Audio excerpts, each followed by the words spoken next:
उत्तर प्रदेश की राजनीति इन दिनों सिर्फ गर्म नहीं है, बल्कि धीरे धीरे अपना रंग भी बदल रही है। अगर आप सिर्फ नेताओं के बयान सुनेंगे तो लगेगा कि रोज की तरह आरोप प्रत्यारोप चल रहे हैं। लेकिन अगर इन बयानों के पीछे छिपी रणनीति को समझेंगे तो तस्वीर बिल्कुल अलग दिखाई देती है।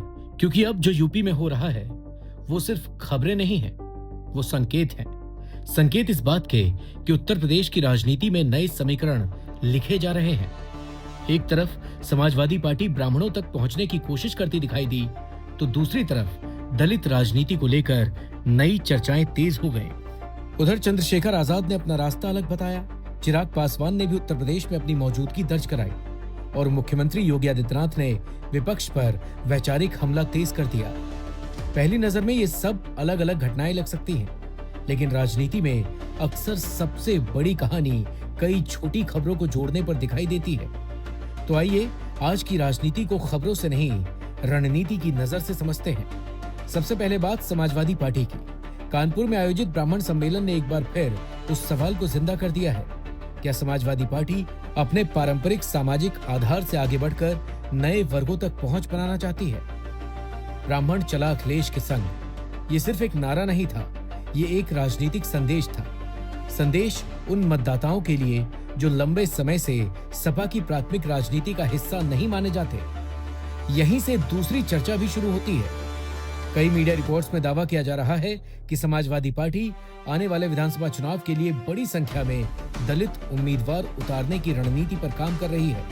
कुछ रिपोर्टों में लगभग 100 सीटों और कुछ सामान्य सीटों पर भी अनुसूचित जाति के उम्मीदवार उतारने की संभावना जताई गई है। हालांकि समाजवादी पार्टी ने अभी तक इसकी कोई घोषणा नहीं की है।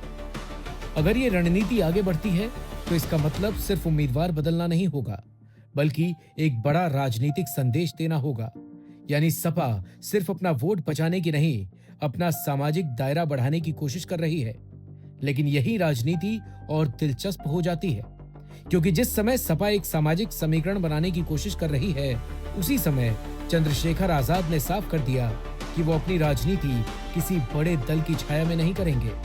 उन्होंने सभी 403 सीटों पर चुनाव लड़ने की मंशा जताई और छोटे दलों के साथ नए मोर्चे की बात कही। इसका असर सिर्फ सीटों पर नहीं, राजनीतिक संदेश पर भी पड़ेगा, क्योंकि अब दलित राजनीति का मैदान पहले जैसा सीधा नहीं रह गया है।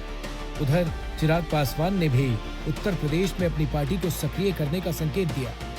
संख्या चाहे जितनी हो, लेकिन उत्तर प्रदेश जैसे राज्य में छोटे दल भी कई बार बड़े समीकरणों को प्रभावित कर देते हैं। अब जरा दूसरी तरफ आइए। मुख्यमंत्री योगी आदित्यनाथ आज प्रतापगढ़ में थे। उन्होंने विपक्ष को घेरते हुए राम मंदिर और वक्फ जैसे मुद्दों पर सवाल उठाए। लेकिन मैं कहता हूं, वक्फ के नाम पर समाजवादी पार्टी और कांग्रेस के लोगों के मुंह पे फेविकोल क्यों लग जाता है? क्यों इनका मुंह बंद हो जाता है? कैसे लोग हिंदुओं के धार्मिक स्थलों पर हिंदुओं के द्वारा दिए गए पैसे का दुरुपयोग कब्रिस्तान की बाउंड्री के नाम पर करते थे? तब आस्था आहत नहीं हो रही थी। जब ये इलीगल स्लॉटर हाउसेज चलाते थे, गौ माता की हत्या करवाते थे, गौ माता को तस्करों के हाथों में बिछवाते थे, तब क्या हिंदुओं की आस्था आहत नहीं हो रही थी? जब अयोध्या में राम भक्तों पर गोली और लाठी चलाते थे, क्या तब हिंदुओं की आस्था आहत नहीं हो रही थी? जब इनके द्वारा भगवान राम और भगवान कृष्ण को काल्पनिक कहा जा रहा था, तब क्या हिंदुओं की आस्था आहत नहीं हो रही थी? मैं पूछना चाहता हूं समाजवादी पार्टी और कांग्रेस से, जब ये कावड़ यात्रा को प्रतिबंधित करते थे, क्या तब हिंदुओं की आस्था आहत नहीं हो रही थी? ये सिर्फ जवाबी हमला नहीं था, बल्कि अपने समर्थक आधार से संवाद बनाए रखने की कोशिश भी थी। यानी जहां विपक्ष सामाजिक समीकरणों की बात कर रहा है, वहीं भाजपा वैचारिक और राजनीतिक मुद्दों को बराबर केंद्र में रख रही है। उधर अखिलेश यादव ने सोशल मीडिया पर योगी सरकार पर तंज कसते हुए लिखा, नकल से नेतृत्व नहीं मिलता। यानी लड़ाई सिर्फ मंचों पर नहीं, नैरेटिव की भी है। और इसी नैरेटिव की लड़ाई का एक और चेहरा आज देखने को मिला, जब बीजेपी सांसद निशिकांत दुबे की सोशल मीडिया पोस्ट को लेकर समाजवादी पार्टी ने मानहानि का कानूनी नोटिस भेज दिया।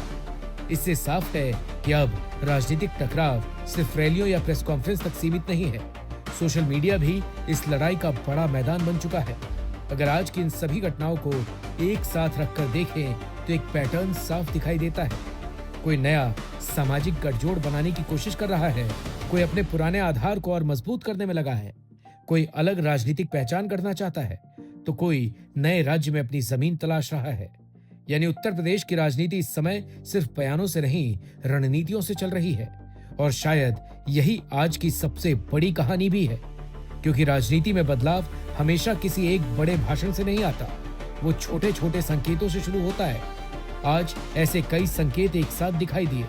अब आने वाले दिनों में देखना दिलचस्प होगा कि ये संकेत सिर्फ सुर्खियां बनकर रह जाते हैं या उत्तर प्रदेश की राजनीति की दिशा भी बदलते हैं।